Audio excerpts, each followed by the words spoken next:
दोस्तों नमस्कार, जय हिंद, जय भारत। ठगी पुलिस जमाकर्ता परिवार तब जब संगठन प्रदेश संयोजक उत्तर प्रदेश रमेश सिंह। दोस्तों आज मैं आपको सहारा इंडिया कंपनी के विषय में कुछ जानकारी देंगे।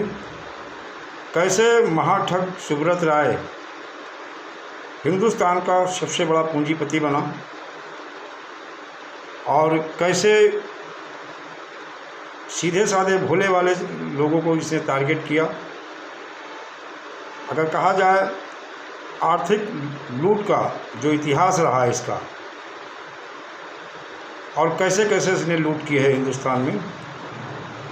सहारा इंडिया कंपनी के चाहे मैनेजर हो, चेयरमैन, डायरेक्टर, इन सारे लोगों की बात कर रहा हूँ। सन 2012 से लेकर देखा जाए, सन 2012 से पहले लगे हुए थे अपनी स्कीम बेच कर सहारा में पैसा जमा कराने में। सहारा इंडिया में सारे लोग अपनी स्कीम बेचकर पैसा जमा कराने में लगे हुए थे।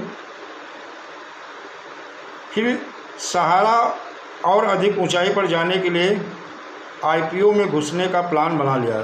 सहारा इंडिया ने आईपीओ में घुसने का प्लान बनाया कि और ज़्यादा ऊंचाई पे पहुंचा जाए।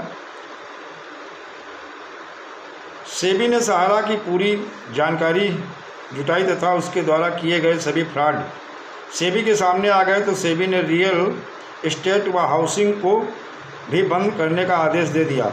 मामला सुप्रीम कोर्ट में पहुंच गया। सुप्रीम कोर्ट सेबी व सहारा आपस में लड़ गए बिल्लियों की तरह। सेबी और सहारा सुप्रीम कोर्ट में बिल्लियों की तरह लड़ गए, जैसे बिल्ली आपस में लड़ती हैं, क्योंकि तीनों ने ही मिलकर सहारा इंडिया कंपनी के जमाकर्ता और कार्यकर्ता का लाखों करोड़ों रुपए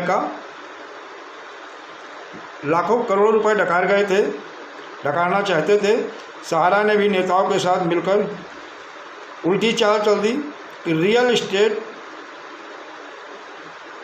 व हाउसिंग के तमाम निवेश को एक नई कंपनी में शिफ्ट कर दिया, ताकि सेबी से कोई पैसा लेने वाला ही ना बचे। जब सेबी ने रोक लगाया था इनके रियल एस्टेट हाउसिंग डिवीज़न को, तो सहारा ने बड़ी चालाकी और होशियारी के साथ में हाउसिंग और रियल एस्टेट को जो है उसने एक नई कंपनी बना के उसमें शिफ्ट कर दिया, जिससे उसको पैसा न देना पड़े और ताकि सेबी से कोई पैसा लेने वाला ही ना रहे। और जब कोई पैसा लेने वाला नहीं रहेगा तो उसने सोचा हम कानूनी कार्रवाई करके सेबी से पूरा पैसा ले लेंगे। जमाकर्ता व कार्यकर्ता ठहरे अशिक्षित, अंगूठा छाप अर्धशिक्षित। इस प्रकार सहारा ने एक नई कंपनी का लाइसेंस जारी करवा लिया। उस कंपनी का नाम रखा क्यूसाप यूनिक प्रोडक्शन रेंज लिमिटेड रखा। उस कंपनी का नाम जो है क्यूसाप यूनिक प्रोडक्ट रेंज लिमिटेड रखा। और पूरा निवेश इस कंपनी में ट्रांसफ़र यानी कन्वर्जन पेपर की अदला बदली करा ली। 6 साल बाद जमाकर्ता का धन 2.35 गुना भुगतान की योजना लाकर कुछ समय बाद सहारा क्यूसाप भी फ्लॉप होने लग गया।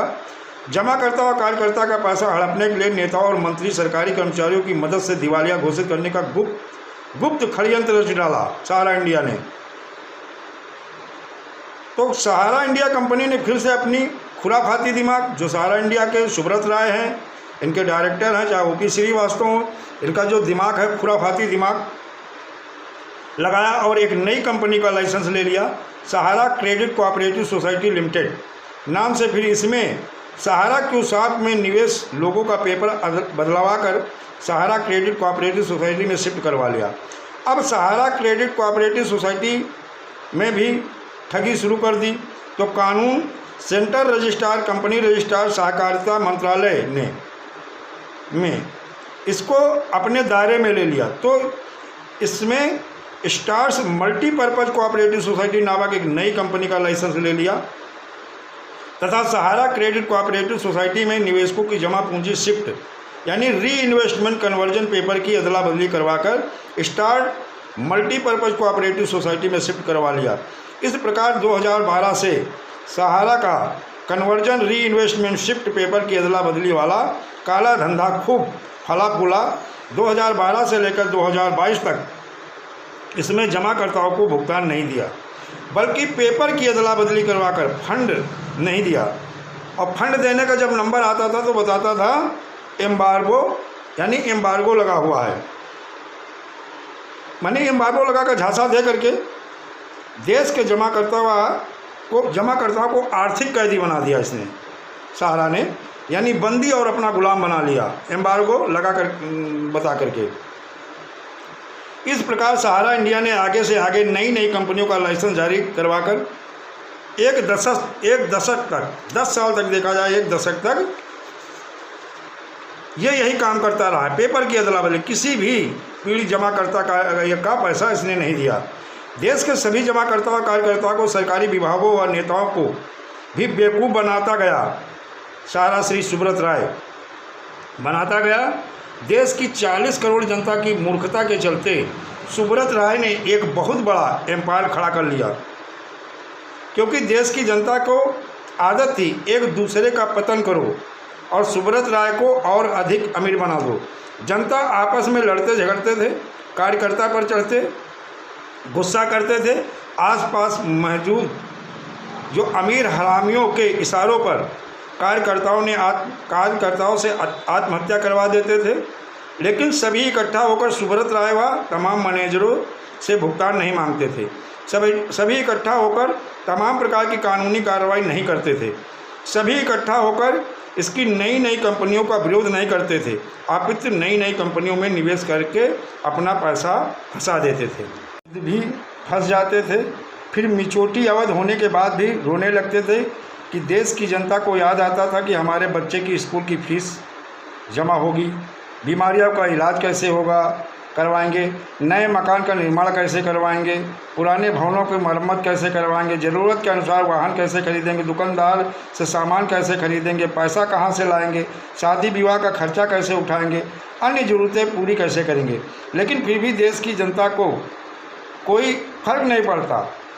यानी देखा जाए देश की जनता को इतना सब होने के बाद बहुत ज़्यादा फर्क इस महाठग बेईमान मक्कार लुटेरे सुब्रत राय को कोई फर्क नहीं पड़ा, क्योंकि देश की जनता कहा जाता ना मंदबुद्धि या इसके जो अंधभक्त अज्ञानी अशिक्षित अर्धशिक्षित आपस में एक दूसरे से लड़ते झगड़ते लूटते खाते रहते थे, लेकिन सुब्रत राय व उनके तमाम मैनेजरों के खिलाफ कभी नहीं जाते थे। इस प्रकार सुब्रत राय का लगभग 40 करोड़ जमाकर्ताओं का 1 दशक में लूट का भारत का सबसे देखा जाए जो भारत का सबसे बड़ा पूंजीपति बन गया और लगभग 40 करोड़ जनता को इसने लूटा, सबसे बड़ा अमीर पूंजीपति बन गया। जनता देखा जाए कीड़े मकोड़ों की तरह भुगतान चिल्लाते रहे। तो दोस्तों यह थी सहारा इंडिया कंपनी के मैनेजर डायरेक्टर और जो भी इनके प्रमोटर थे, योजनाबद्ध तरीके से पीड़ित जमाकर्ता कार्यकर्ताओं को इन्होंने खूब लूटा और आपस में लड़ाते रहे। और हमारे पीड़ित जमाकर्ता साथी एक ही काम करते रहे, लठ लेके केवल एजेंट के पीछे पड़े रहे और अपने पैसे के लिए इन मक्कार लुटेरे डकैतों इनके खिलाफ ना FIR कराई, ना कोई धरना प्रदर्शन में शामिल हुए। और ये हमारे देश का समझो दुर्भाग्य है। तो ये महाठग इसी तरह से अगर देखा जाए साईं प्रकाश प्रॉपर्टी डेवलपमेंट लिमिटेड, जैसे सेबी ने साईं प्रकाश ऑर्गेनिक फूड्स लिमिटेड, साईं प्रकाश प्रॉपर्टी डेवलपमेंट लिमिटेड पर रोक लगाया और कहा कोई दूसरी कंपनी बना करके आप मार्केट से पैसा नहीं उठा सकते हो। तो इस देखा जाए ये इसके जो कंपनी के CMD थे साईं प्रकाश के पुष्पेंद्र सिंह बघेल, इन्होंने Chambal Malwa credit cooperative society का लाइसेंस लिया और उसके बाद में अनुदय का लिया और इस तरह से ये दूसरी कंपनी बना के मार्केट से लूट घसोट करता रहा। और लगभग चाहे वो साईं प्रकाश हो, चाहे साईं प्रसाद हो, चाहे समृद्ध जीवन हो, चाहे Shri Ram real estate and business solution limited हो, चाहे LK मिस्ट हो, चाहे राधा माधव हो, सबके साथ इसी तरह। और लोग आज भी लठ लेके किसके पीछे पड़े हैं? एजेंट के पीछे। दोस्तों मैं आप लोगों को बताना चाहता हूँ, आप समझिएगा, सारे पीड़ित जमाकर्ता कार्यकर्ता एकजुट हो जाइए, एक कंधे से कंधा मिला के इन महाठग बेईमानों के खिलाफ ज़्यादा से ज़्यादा FIR करें और ज़्यादा से ज़्यादा कानूनी कार्रवाई करें। और सन 2024 के पहले जब भी मदन सर का जो भारत यात्रा शुरू हुई है, इस भारत यात्रा में भाग भी लें। और सन 2024 के पहले हम आपको आश्वस्त करना चाहते हैं कि भुगतान तो सरकार से लेके रहेंगे, कि इनका लाइसेंस इन सारी कंपनियों को सरकार ने दिया था और इनके मंच को भी सरकार के मंत्री, विधायक, सांसद, प्रधानमंत्री ये सारे लोग साझा करते रहे।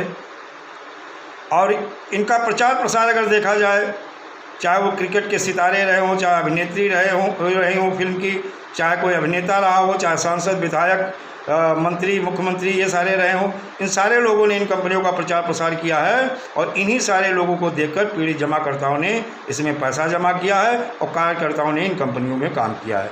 तो दोस्तों फिर नेक्स्ट अगले वीडियो में फिर किसी न किसी ठग के खिलाफ आपको बताएंगे कि किस ठग ने किस ठगी कंपनी के माध्यम से कितने लोगों को आत्महत्या के लिए मजबूर किया है और कितने पीड़ित गरीब मजदूर, किसान और लेबर वर्ग को किस तरह से लूटा है योजनाबद्ध तरीके से, क्या क्या षड्यंत्र रचा है। और हमारे विधायक, मंत्री, मुख्यमंत्री, प्रधानमंत्री आंख बंद किए हुए हैं, मुंह भी बंद है और कान भी बंद है, क्योंकि बहरे का रोल भी निभा रहे हैं और पीड़ित के लिए अगर देखा जाए गूंगे भी बन जाते हैं और आँखों से देखते भी नहीं हैं। तो दोस्तों हम पीड़ित जमाकर्ताओं की आवाज़ अपने चैनल के माध्यम से उठाते रहेंगे और जो भी जानकारी आएगी आपको देते रहेंगे।